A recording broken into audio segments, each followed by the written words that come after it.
Hello friends, welcome to Mithuntips. இன்றைக்கி நம்ம நல்ல சாஃப்டான ராகி தோசை எப்படி செய்கிறது, அதே மாதிரி ரோட்டுக்கடை ஸ்டைல் கார சட்னி எப்படி செய்கிறதுன்னு பார்க்கலாம். முதல்ல ராகி தோசை செய்கிறதுக்கு நம்ம 2 டம்ளர் அளவுக்கு ராகி எடுத்துக்கலாம். இது கூட வந்துட்டு ஒரு 2 டம்ளர் அளவுக்கு இட்லி அரிசி எடுத்துக்கோங்க. நம்ம இது எல்லாத்தையுமே வந்துட்டு ஒரு 4 மணி நேரம் அந்த மாதிரி ஊற வச்சோம் அப்படின்னா தான் நல்லா சாஃப்டாக மாவு அரைப்படும். அதனால் 2 கிளாஸ் ராகிக்கு 2 கிளாஸ் அளவுக்கு இட்லி அரிசி எடுத்திருக்கேன். இது கூட 1 டம்ளர் அளவுக்கு உளுந்து எடுத்திருக்கேன். உருட்டு உளுந்து, அதாவது முழு வெள்ளை உளுந்து எடுத்திருக்கேன். அது கூட 1 டீஸ்பூன் அளவுக்கு வெந்தயம் சேர்த்திக்கோங்க. இதை நல்லா ஒரு 4-5 தடவை வாஷ் பண்ணதுக்கு அப்புறமா இதை அப்படியே தண்ணி ஊற்றி ஊற வச்சிடலாம். கண்டிப்பாக ஒரு மினிமம் 3 மணி நேரமாவது நல்லா ஊறணும். அப்போ தான் உங்களுக்கு நல்லா சாஃப்டாக மாவு அரைப்படும்.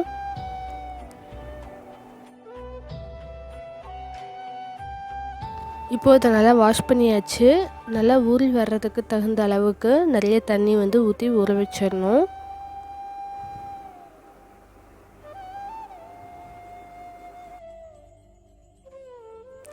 இப்போ ஒரு 4 மணி நேரம் கழித்து பார்த்திங்கன்னா ராகி, அரிசி, உளுந்து, வெந்தயம் எல்லாமே நல்லா ஊறி வந்துருச்சு. அதுக்கப்புறமா சில பேர் மிக்சியில் போட்டும் அரைப்பாங்க. நான் கிரைண்டரில் தான் போட்டுக்குவேன். நம்ம 5 டம்ளர் கணக்காகுது இல்லையா, ராகி 2 டம்ளர், அரிசி 2 டம்ளர், 1 டம்ளர் அளவுக்கு உளுந்து சேர்த்திருக்கோம். ஸோ குவான்டிட்டி கொஞ்சம் அதிகமாக இருக்கிறதுனால கிரைண்டரில் போட்டுக்கிட்டேன். எனக்கு கொஞ்சம் ஈஸியாக இருக்கும் அப்படிங்கிற மாதிரி தோணுச்சு. ஸோ நான் யூஸ்வலாகவே கம்பு, ராகி இதெல்லாம் கொஞ்சம் கிரைண்டர்லேயே போட்டுக்குவேன்.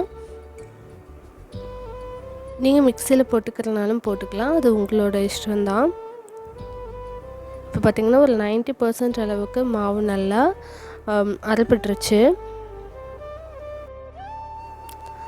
இன்னும் ஒரு 10 மினிட்ஸ் அந்த அளவுக்கு மட்டும் ஆட்ட விட்டுட்டு அதுக்கப்புறமா நம்ம மாவு தோண்டிடலாம்.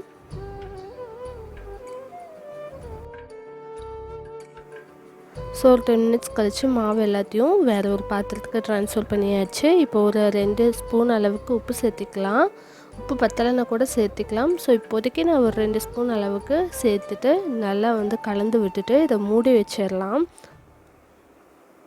இப்போ மதியம் அந்த மாதிரி நீங்கள் மாவு அரிசி ஊற வச்சிட்டிங்க அப்படின்னா நம்ம ஈவினிங் அந்த மாதிரி மாவு ஆட்டிடுவோம். ஓவர் நைட் இது ஃபர்மெண்ட் ஆகணும்.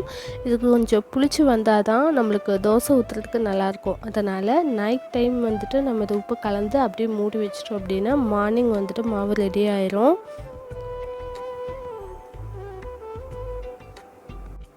ஸோ மார்னிங் பார்த்திங்கன்னா நான் பாத்திரம் மாற்றி வச்சுட்டேன். ஏன்னா அந்த பாத்திரத்தில் நிறைய மாவு இருந்ததுனால புளிச்சு வரும்போது இந்த மாதிரி மேலே வந்துடும். ஸோ பொங்கி கீழே போயிடும் அப்படிங்கிறதுனால வேறு ஒரு பாத்திரத்துக்கு மாற்றி வச்சுட்டேன். மார்னிங் பார்த்திங்கன்னா இந்த அளவுக்கு நல்லா புளிச்சு வந்திருக்கு. நம்மளுக்கு அப்போ தான் தோசை ஊற்றுறதுக்கு சரியான பக்குவத்தில் இருக்கும். ஸோ இப்போ நல்லா மாவு கலந்து விட்டுக்கலாம். தோசை ஊற்றுறதுக்கு முன்னாடி கொஞ்சமாக தண்ணி சேர்த்துட்டு உப்பு பத்தலைன்னா கூட மறுபடியும் சேர்த்திக்கோங்க.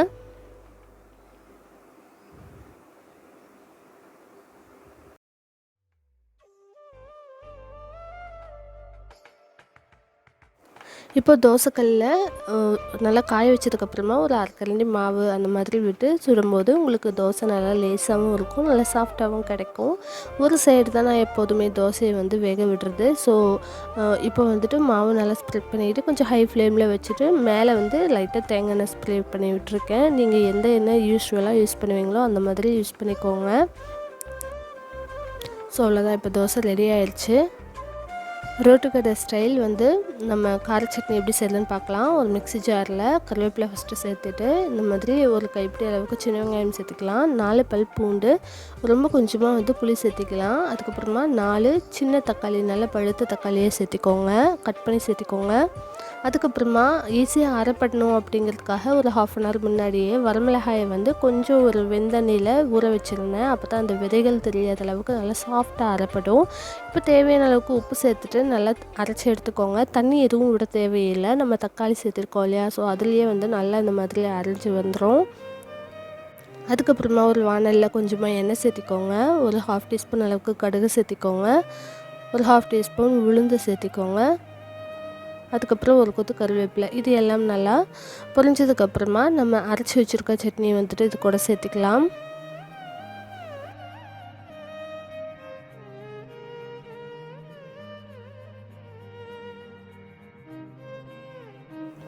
ஒரு ஹை ஃப்ளேமில் 10 மினிட்ஸ் நல்லா கொதிக்க விட்டுருங்க. பச்சை வாசனை போனதுக்கப்புறமா நம்ம ஸ்டவ் ஆஃப் பண்ணிக்கலாம். ஸோ இந்த கன்சிஸ்டன்சி வந்ததும் நான் வந்து அடுப்பை ஆஃப் பண்ணிட்டேன். இல்லை உங்களுக்கு இன்னுமே திக்காக வேணும் அப்படின்னா கூட நீங்கள் இன்னும் கொஞ்சம் நேரம் குக் பண்ணிக்கலாம். ஸோ அவ்வளோதான், சூப்பரான சட்னியும் ரெடி ஆயிடுச்சு. சுட சுட ராகி தோசைக்கு சூப்பரான ரோட்டுக்கடை ஸ்டைல் கார சட்னியும் ரெடி ஆயிடுச்சு. இந்த சிம்பிள் அண்ட் டேஸ்டி அண்ட் ஹெல்த்தியான ரெசிபியை நீங்களும் உங்கள் வீட்டில் ட்ரை பண்ணி பார்த்துட்டு எப்படி வந்துச்சுன்னு சொல்லி கீழே கமெண்ட் பண்ணுங்கள். நம்ம சேனலுக்கு இதான் ஃபர்ஸ்ட் டைம் வரீங்க அப்படின்னா மறக்காமல் சேனலை சப்ஸ்கிரைப் பண்ணிக்கோங்க.